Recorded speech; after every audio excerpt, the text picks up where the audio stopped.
Hey guys, welcome to my video. Today's tutorial is going to be a guide on stitch markers. What are they and how to use them?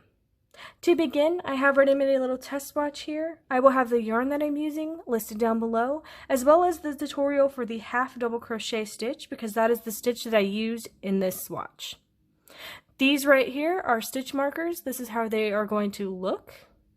I have placed them on my swatch as examples of how I would use them in a project.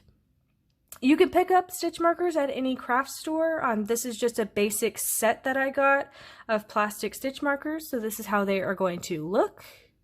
It has this little, end right here that you can open to insert into your project, or you can push it into this slot to close it up.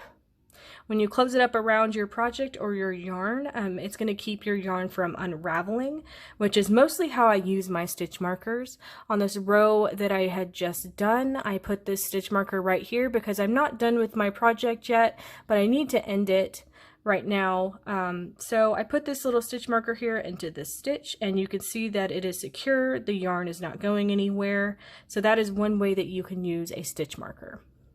Another way would be how I use this one down here.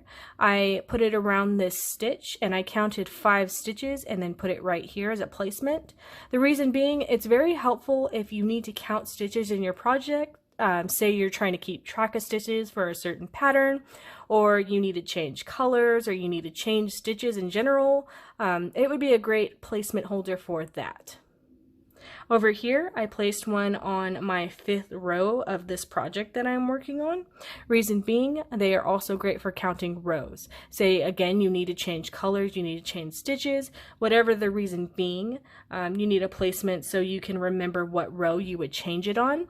You can just add it right here. You can add it anywhere in the row. I just chose at the very end, but you can add it anywhere into your project, really, anywhere that you need to keep track of things. And that's what they are mostly good for, keeping track of things within your project, any counting that you need to do, or if you come to an end on your project, say you haven't finished it, but you need a stopping point, they are also great for that.